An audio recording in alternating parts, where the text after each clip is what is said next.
I get asked a lot, how did you get fluent in Korean and how long does it take you to get there? I guess that really varies with different people, but I just give you a little background about me. I started learning Korean at the end of 2009, and if you're familiar with K-pop, you would know that there are always year-end performances. Well, I knew nothing back then, but I was captivated by the music. It was so weird that the music stuck with me even though I couldn't even understand the lyrics. So if you count the years, it would be a little bit more than 10 years since I first got interested in this language. Back then, I bought some books and studied the alphabet by myself whenever I had time. I just tried to remember them bit by bit until I got all the pronunciation right. I treated it like a hobby as I like learning languages. It didn't become serious until I officially studied it as a subject in the university. I was studying it as one of the languages for my bilingual degree in professional communication. The first year was hard because the Korean teachers mainly taught in Korean. I must admit, I had a tough time having Korean lessons every day. We would have role plays that required us to remember the lines in a conversation that we had just learned. I also had assignments and assessments from time to time that count towards my grade, and I had to push very hard. But I soon realized hard work does pays off, and the more effort that you put into something, the more rewarding it will be. I gradually find myself speaking Korean naturally and even start to think in Korean in my daily life.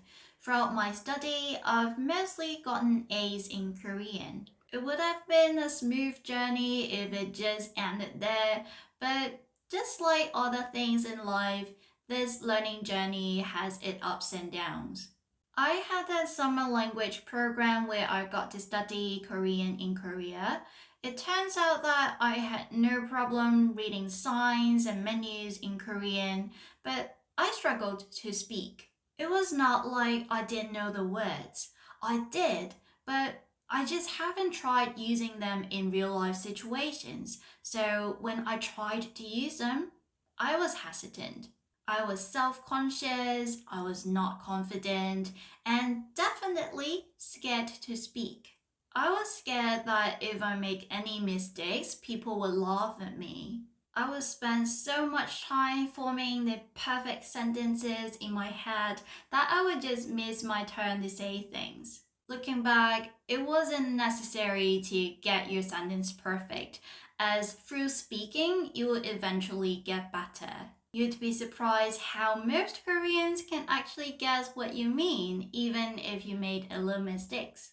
I think the main point here is gaining the confidence to speak by giving yourself more opportunities to interact with people. Sometimes it's hard to assess your own level when you just kept on learning.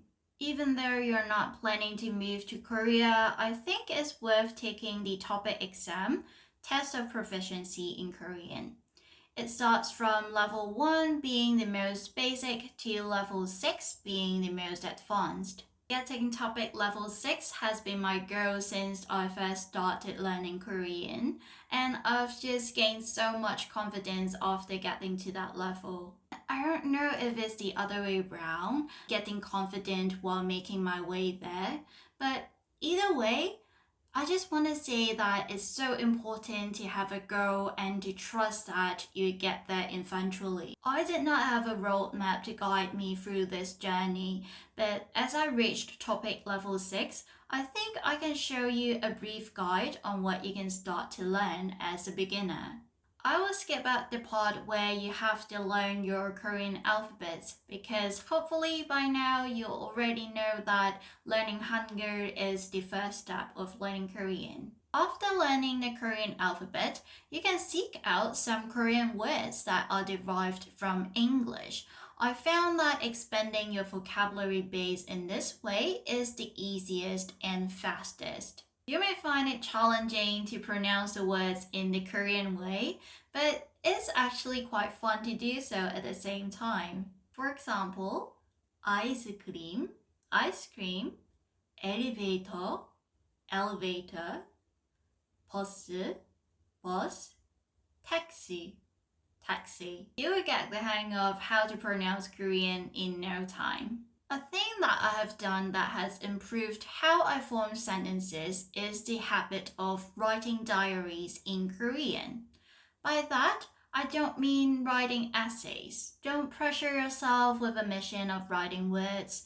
Just write whatever you feel in the moment and what happened on a day. Check the dictionary to find out words that you don't know. Soon enough, you'll be writing longer and longer diaries. And it's a good way to just get your thoughts out from your mind and just translate them into words. In the past, there was this site called Me Today where I used to upload few photos from the day and I just try to write the captions in Korean. It just serves as this tool where I can just write without any burden, and it was just really refreshing to see how actually my Korean has improved year after year.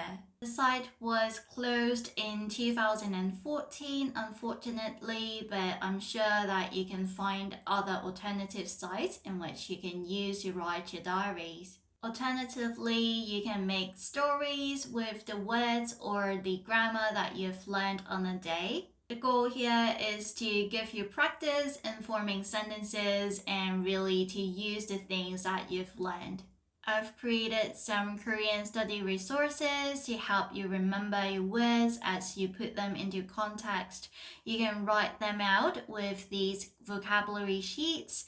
You have vocabulary drawing pods and sentence making sheets. Create crazy stories to help you remember your words. Writing them down is a way to familiarize your brain with Korean, and reading them out loud will double the effect. So long as you're not shy and practice Korean consistently, you're on your way to speak Korean fluently. If you need more help with your Korean or a teacher to guide you along or to speak Korean with you, just click the link down below and I will see you in class. Interested in learning how to think in Korean or want more learning tips?